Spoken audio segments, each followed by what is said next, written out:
Ben calls up and says, "Hey, Les, tomorrow you want to record with me?"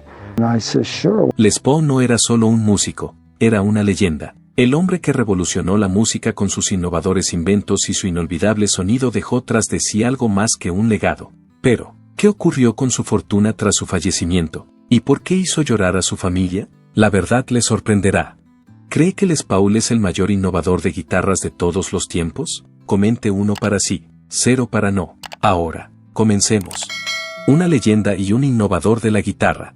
Lester empezó a usar el nombre de Les Paul más tarde, pero nunca se lo cambió legalmente. Empezó a actuar a los 5 años. Cantaba How You Gonna Keep Them Down on the Farm de pie encima de las mesas durante las reuniones del Rotary Club.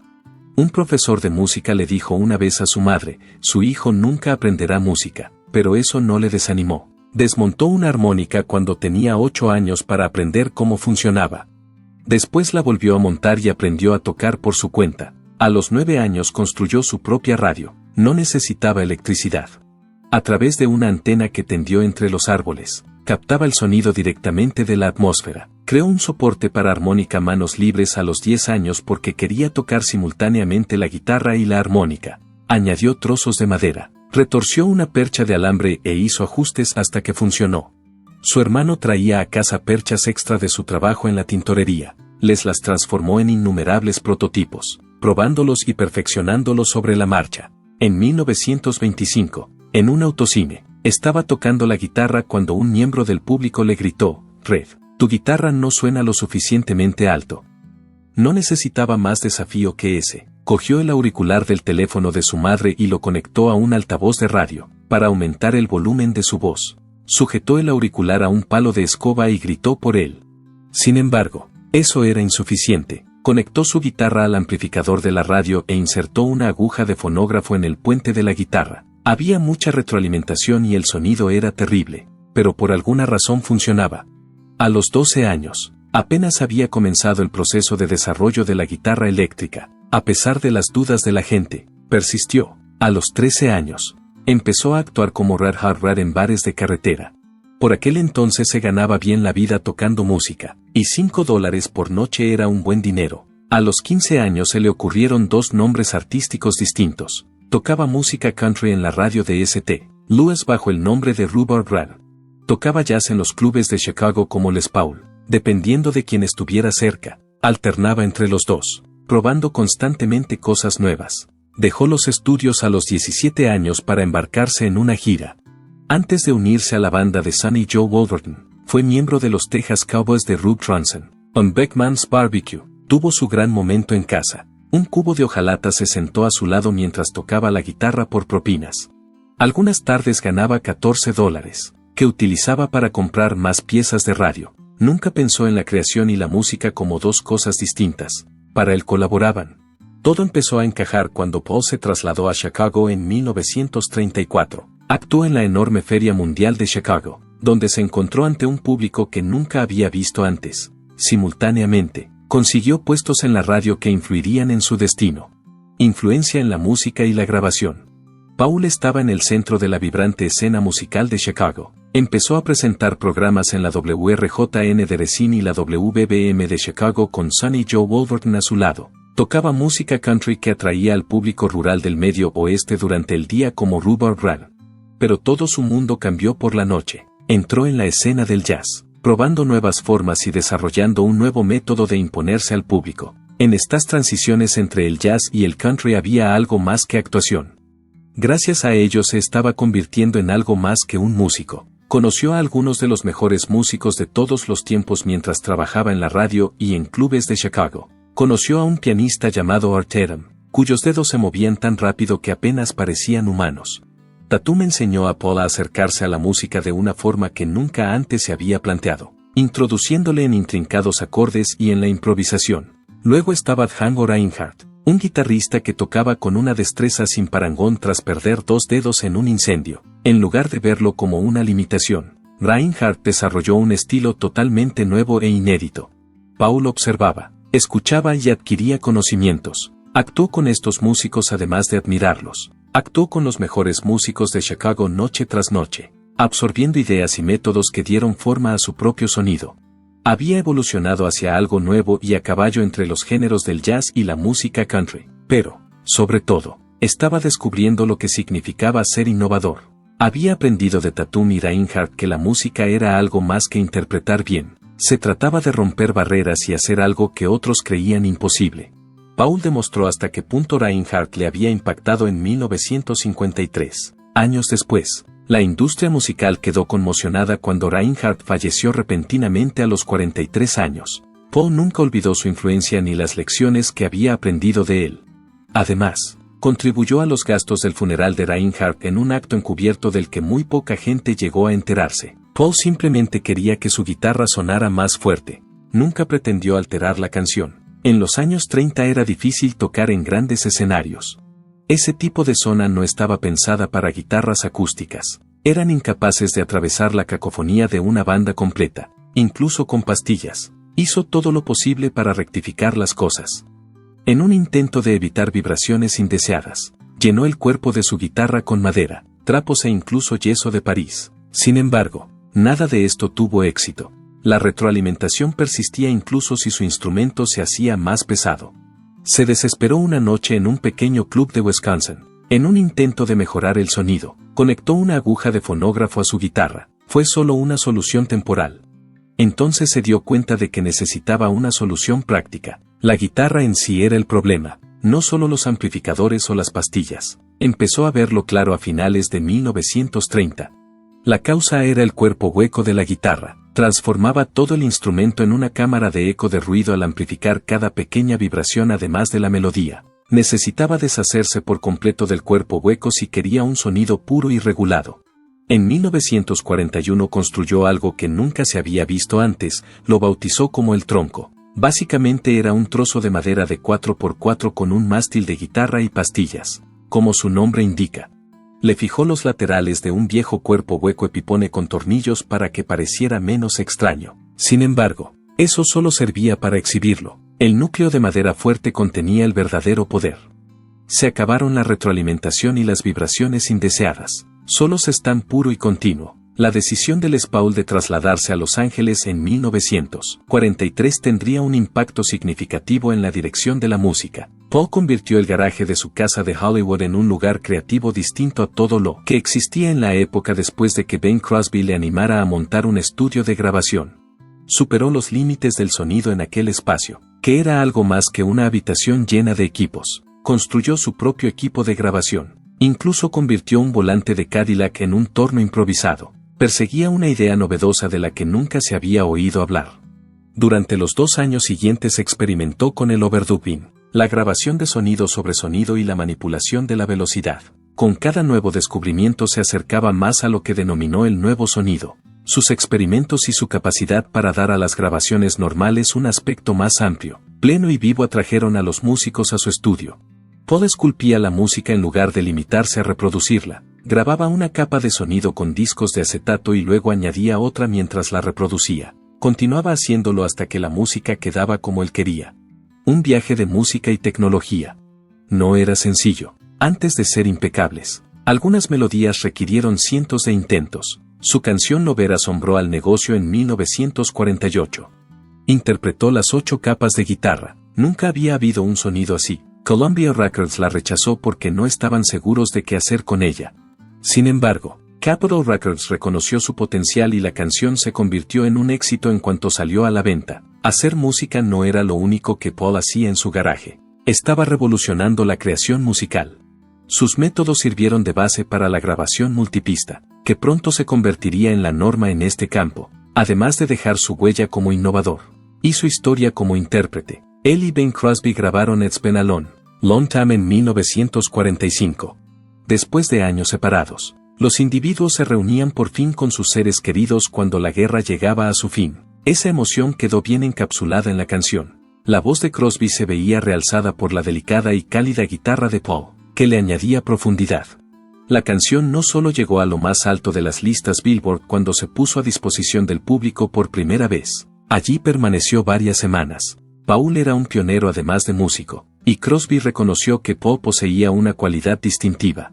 En 1948, le regaló un magnetófono de bobina Ampex modelo 200A. uno de los primeros aparatos de este tipo disponibles para uso comercial. Casi rápidamente, Paul lo desmontó y lo reconstruyó, añadiéndole un cabezal de reproducción adicional que le permitía grabar numerosas canciones sin destruir simultáneamente las anteriores. En pocas palabras, no se trataba de un experimento típico.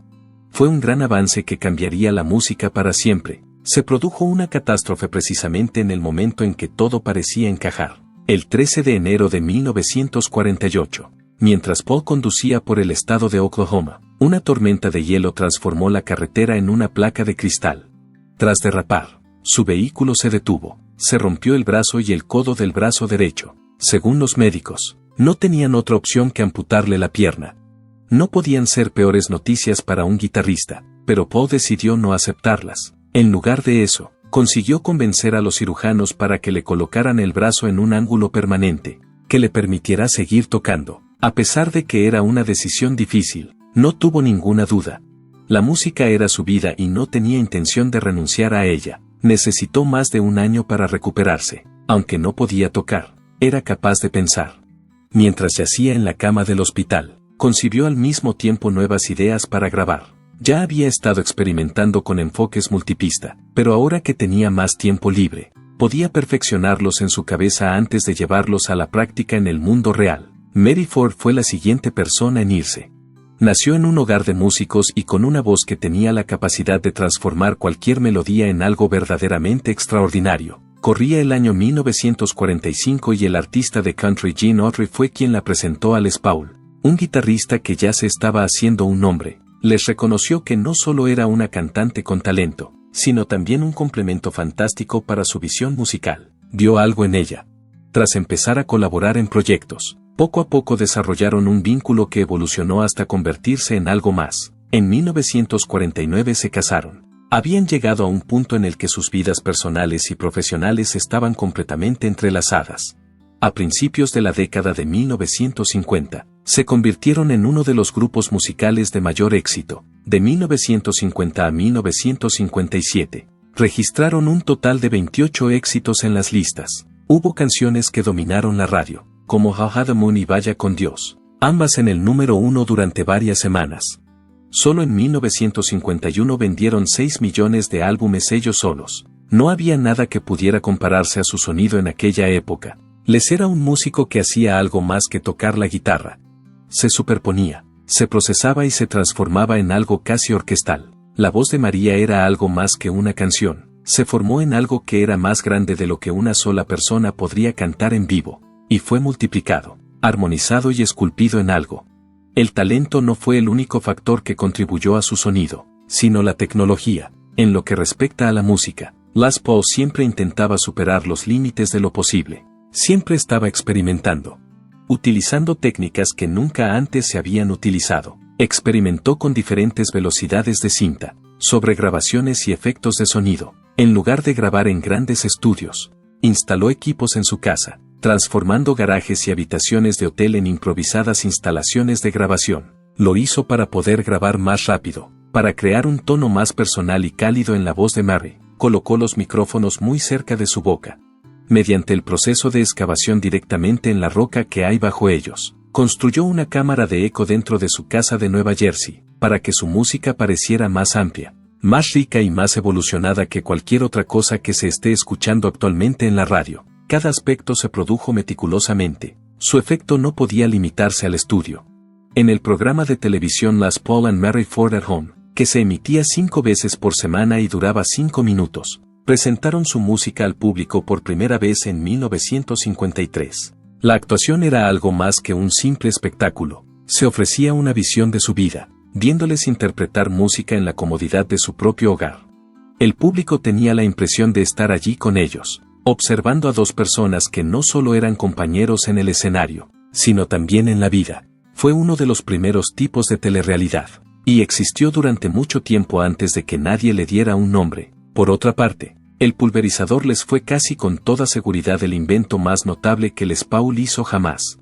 Mediante la construcción de un artilugio que le permitía disparar canciones pregrabadas mientras actuaba en el escenario, logró su objetivo de que sus actuaciones en directo sonaran tan ricas como sus discos. A pesar de que solo tocaban ellos dos, Daba la impresión de que actuaban con una banda completa. Los asistentes quedaron asombrados.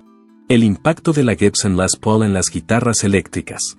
Desconocían por completo que la música que estaban escuchando era algo más que música en directo. En esta actuación, la música en directo se combinaba con la tecnología más avanzada. Fue en el año 1952 cuando se produjo un acontecimiento importante en el mundo de las guitarras eléctricas.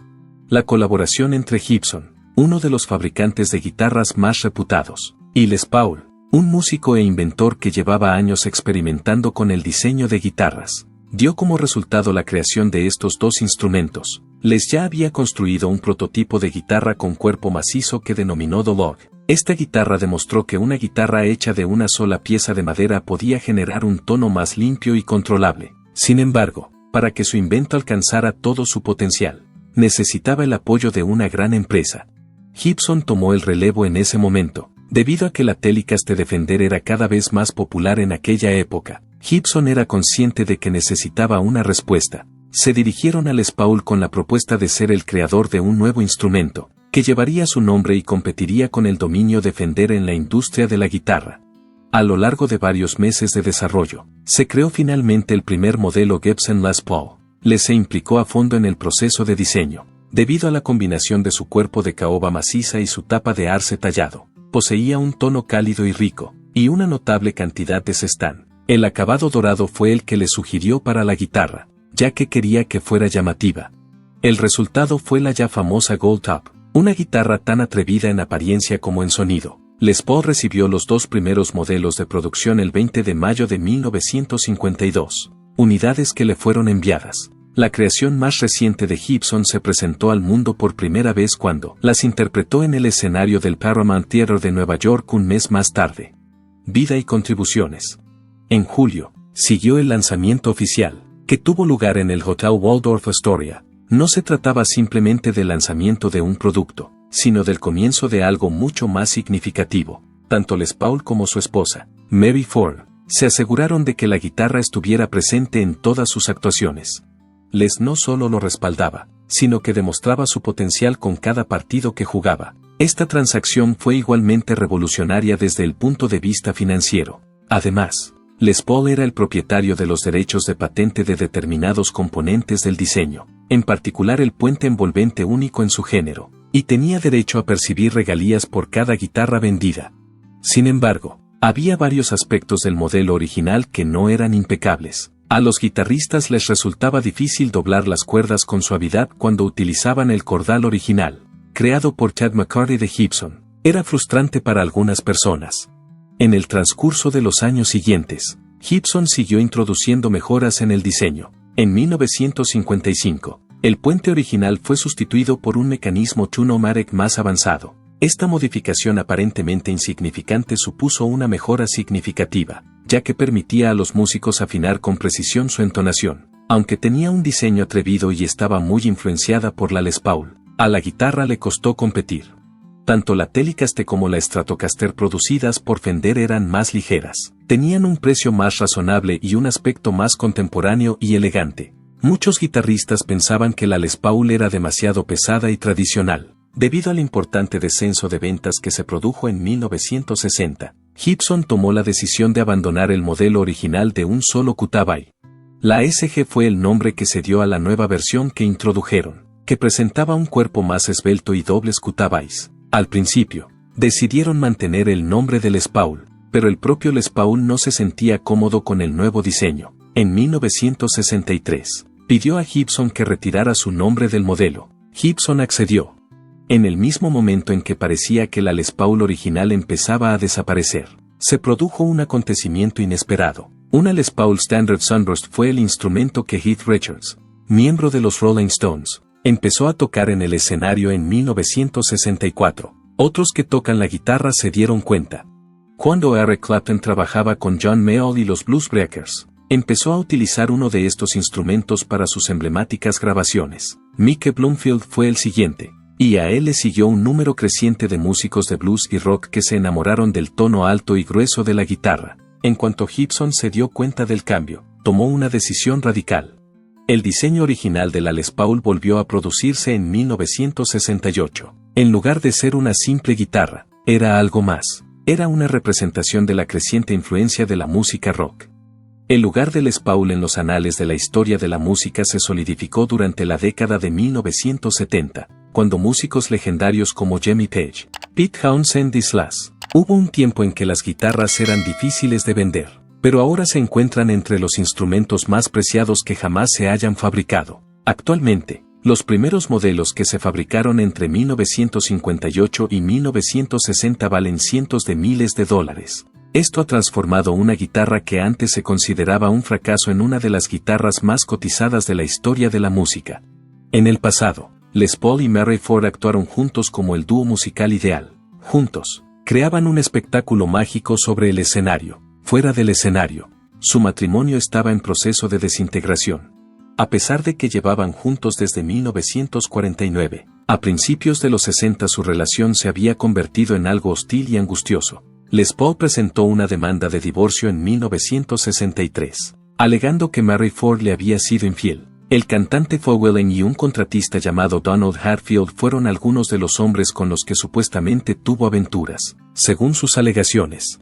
Además, afirmó que ella había descuidado a sus hijos y le había avergonzado presumiendo abiertamente de sus relaciones con otras personas. Algo que había empezado como una historia de amor repleta de música acabó en desamor y habladurías.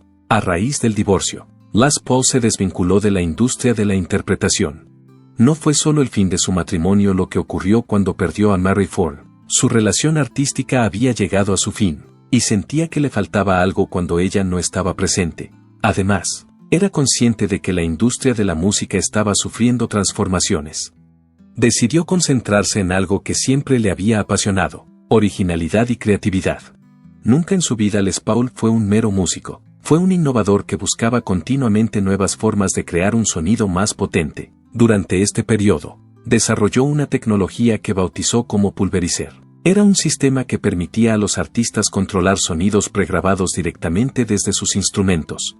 Los experimentos que realizó en el estudio de grabación sentaron las bases de las técnicas de grabación que más tarde influirían en la música actual. Aunque no actuaba, seguía haciendo importantes contribuciones a la industria, de las que la mayoría de la gente ni siquiera era consciente. Sin embargo, mientras trabajaba en el desarrollo de nuevas tecnologías, su cuerpo le daba problemas.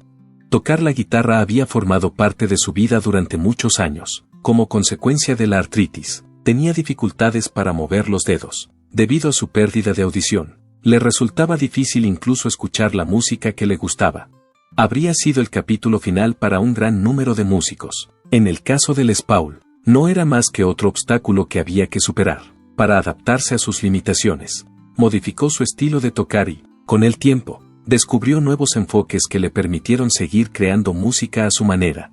A pesar de que llevaba varios años ausente de los escenarios, nunca se desvaneció del todo. Una colaboración entre él y el gran guitarrista Chad Atkins dio lugar a la grabación de Chester and Lester and Guitar Monsters en los años 1976 y 1978. Gracias a estos CD, el mundo entero pudo recordar su talento.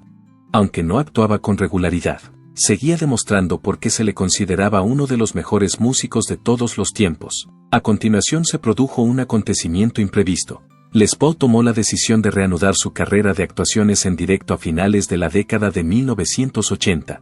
Había cumplido 70 años, una edad en la que la mayoría de los músicos ya se habían retirado. A pesar de ello, no bajó el ritmo y empezó a actuar semanalmente en el Iridium Jazz Club de Nueva York en el año 1995. Cada vez que actuaba un lunes por la noche, el local estaba completamente lleno de gente.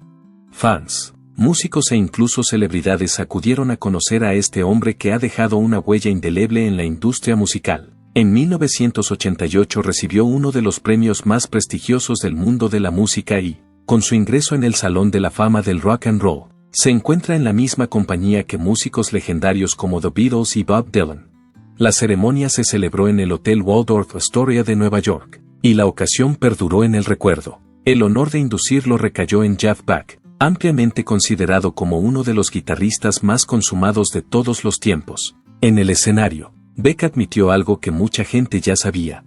Se había beneficiado enormemente de las enseñanzas de Les Paul. La influencia de Paul tuvo un impacto significativo en su forma de tocar. en sus enfoques e incluso en la manera en que pensaba sobre la guitarra antes de empezar a tocar. En ese momento, hubo un profundo sentimiento de reverencia, un recordatorio de que la influencia de Les Paul se extendía mucho más allá del ámbito de su propia música. Transcurridos casi 20 años, demostró una vez más que su efecto no se ciñe a ningún marco temporal. 2 premios Grammy le fueron concedidos en 2006, cuando tenía 90 años. Este álbum, titulado American Made World Played y editado por Les Paul and Friends, era algo más que una colección de canciones.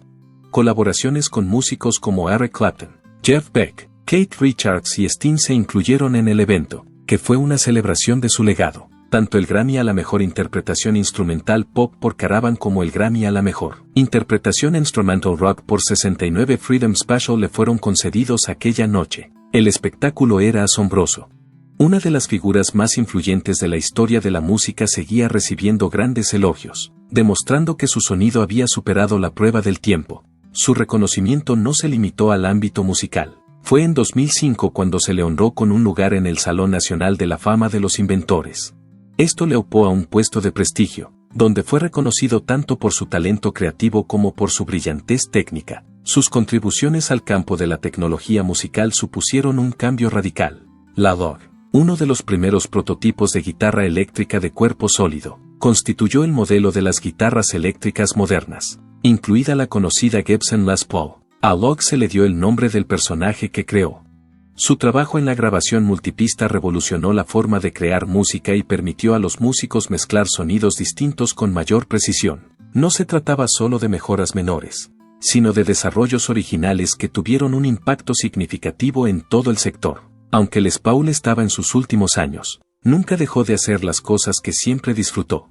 El Heredian Jazz Club de Nueva York era el escenario de sus actuaciones semanales, durante las cuales tocaba la guitarra y contaba historias al público. Otra muestra de su importante contribución a la música y la cultura fue el hecho de que el presidente George W. Bush le concediera la Medalla Nacional de las Artes en 2007. Bush le concedió la Medalla Nacional de las Artes en 2007. Su insólita vida fue relatada en documentales como Les Paul Chasing Sound, que mostraba cómo su curiosidad y tenacidad habían influido profundamente en toda una era musical. Legado.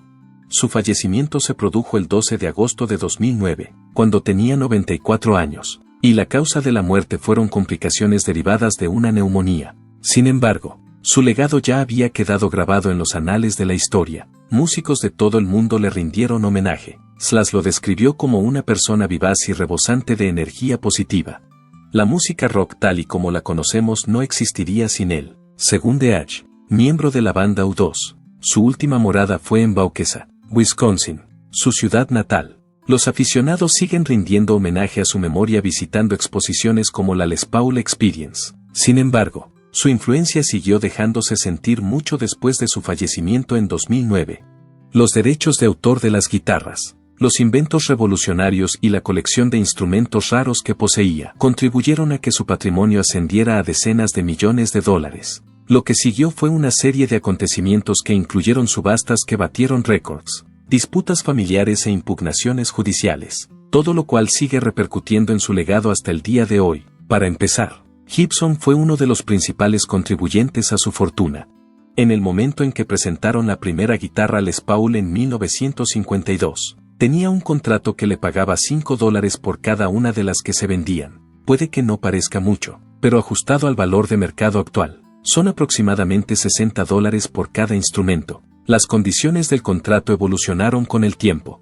La situación se volvió más problemática en la década de 1960, cuando Gibson dejó temporalmente de producir el modelo. Sin embargo, cuando falleció, se habían entregado más de 1 millón de guitarras Les Paul a los clientes. Algunas de las guitarras más valiosas de la historia del mundo son modelos vintage que datan de finales de la década de 1950, con un mantenimiento adecuado. Una 1959 Barst puede alcanzar hoy en día más de $400,000 en el mercado. Por otra parte, la riqueza de Les Paul no procedía únicamente de las guitarras. La forma de grabar música se vio influida por sus opiniones. Se le atribuye la invención de la grabación multipista y el retardo de cinta, dos tecnologías que permiten a los músicos superponer sonidos de formas que antes eran imposibles. Estos conceptos no solo fueron influyentes, sino que también fueron patentados, y las empresas tuvieron que pagar una tasa para poder hacer uso de ellos. Durante décadas, estas patentes le reportaron una importante cantidad de dinero, aunque las cantidades concretas no son de dominio público. Además, tenía una colección de guitarras por su cuenta. En su propia colección había fragmentos de historia de la música, la Log, un prototipo que construyó en 1941 y que más tarde sirvió de base para las guitarras eléctricas de cuerpo sólido. Es la más conocida de sus creaciones. ¿Y cuál es la más valiosa? Esta Les Paul Gold Top en concreto era suya desde 1952. Este fue el primer modelo de producción que Les Paul creó, y lo utilizó para actuar en televisión durante toda la década de 1950. Finalmente, cuando se puso a la venta, desafió por completo las expectativas de todos. Se le puso un precio de $100,000. El precio solicitado fue de $930,000. Tras la subasta, no habíamos hecho más que empezar. Christie celebró una subasta llamada Venta Excepcional en 2013, que se centró en más de 150 artefactos de su patrimonio. Este evento tuvo lugar 4 años después de su fallecimiento. La subasta no se limitó a las guitarras. Entre los objetos subastados había prototipos experimentales, letras manuscritas y equipos de grabación históricos. La legendaria Grenouille Les Paul de 1959, que fue propiedad de Peter Green, de Fleetwood Mac, y posteriormente adquirida por Kirk Hammett, de Metallica, por un precio de $2 millones, fue una de las colecciones que más atención recibió. Todos y cada uno de los objetos tenían una narrativa, y los coleccionistas estaban ansiosos por pagar cualquier precio con tal de adquirir una representación del pasado. Solo unos pocos estaban contentos. Gene, su hijo, tenía el control de la herencia, y debido a los juicios que hizo, hubo muchas disputas. Numerosas personas opinaban que las guitarras antiguas como la Gold Top deberían haberse conservado en la familia o haberse expuesto en un museo. Gene dio una explicación a la venta, afirmando que su padre no quería que se conservara su legado. Para él era importante que su obra estuviera al alcance de todos. La lucha continuó después de ese momento. Surgieron disputas sobre la forma de gestionar los derechos de Gibson. Varios miembros de la familia deseaban reinvertir.